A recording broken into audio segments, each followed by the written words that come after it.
जय श्री कृष्णा। दोस्तों, सुनते हैं पाप मोचनी एकादशी व्रत की कथा। युधिष्ठिर ने भगवान श्री कृष्ण से कहा, हे मधुसूदन, आपने फाल्गुन मास के शुक्ल पक्ष की एकादशी अर्थात अमल की एकादशी के बारे में तो विस्तार पूर्वक बताया था। अब चैत्र माह के कृष्ण पक्ष में आने वाली एकादशी के बारे में भी बताइए कि इस एकादशी का क्या नाम है और उसकी सही विधि क्या है। कृपा करके आप मेरी बढ़ती हुई जिज्ञासा को शांत कीजिए।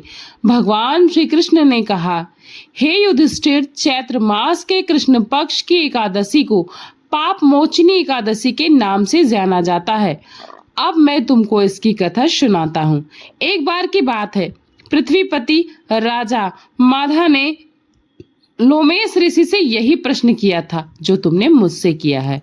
अतः जो कुछ भी लोमेश ऋषि ने राजा माधा को बताया था, मैं तुमसे कहता हूँ।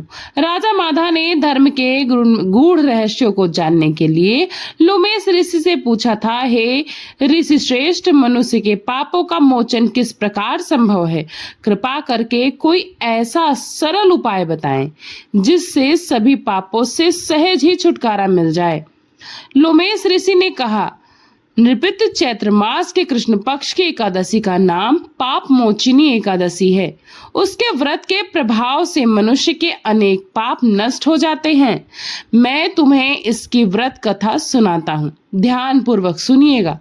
प्राचीन समय में चैत्र रथ नाम का एक वन था। उसमें अप्सराएं किन्नरों के साथ विहार किया करती थीं।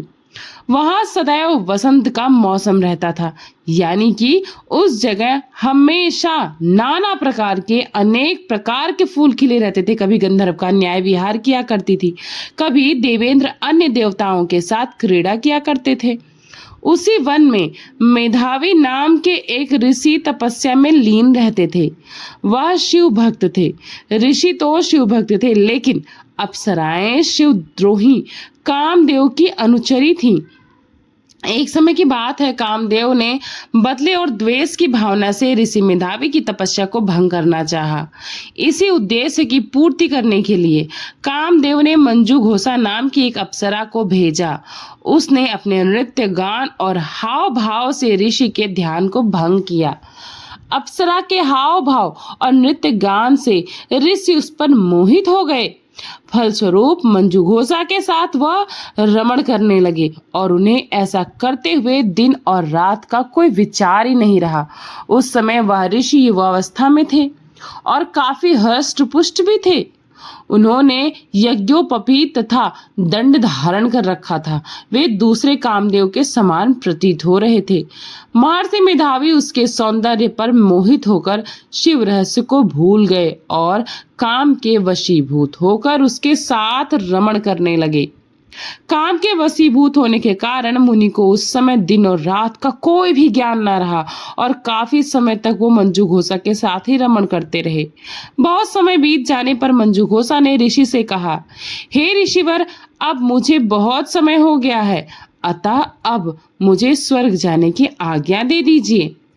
अप्सरा की यह बात सुनकर ऋषि ने कहा, हे मोहिनी, संध्या को ही आई हो और प्रातः होने पर चली जाना। ऋषि के ऐसे वचन को सुनकर अप्सरा उनके साथ फिर से रमण करने लगी। इस प्रकार दोनों ने साथ साथ बहुत ज्यादा समय बिता लिया।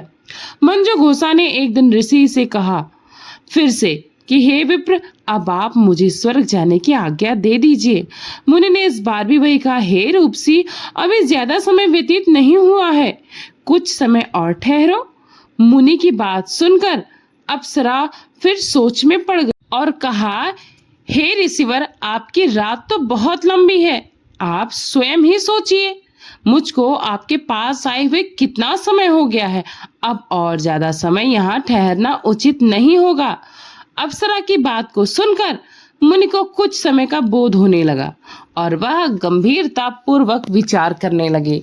जब उन्होंने समय का ज्ञान किया तो उन्हें पता चला कि उन्हें रमण करते हुए 57 वर्ष बीत चुके थे। अब यह जानकर कि उन्हें 57 वर्ष बीत चुके हैं, वे अप्सरा काल का रूप लगने लगी उन्हें, और वो बिल्कुल काल की भांति उन्हें दिखाई देने लगी।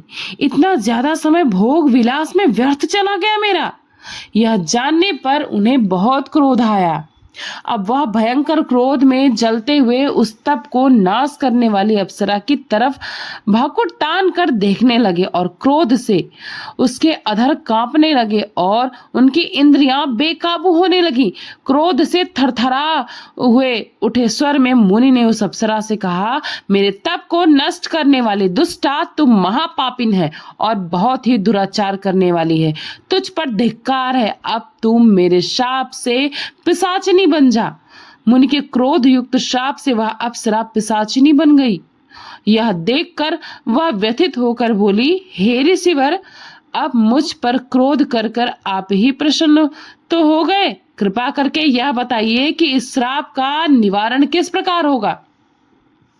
विद्वानों ने कहा है कि साधुओं की संगत तो अच्छा फल देती है और आपके साथ तो मेरे बहुत से वर्ष व्यतीत हुए हैं, अतः आप अब मुझ पर प्रसन्न हो जाइए, नहीं तो लोग कहेंगे कि एक पुण्य आत्मा के साथ रहने पर मंजू घोषा को पिशाच नहीं बनना चाहिए था। मंजू घोषा की बात सुनकर मुनि को अपने क्रोध पर बहुत ग्लानि हुई और अपनी ही बेइज्जती का भी भय हुआ।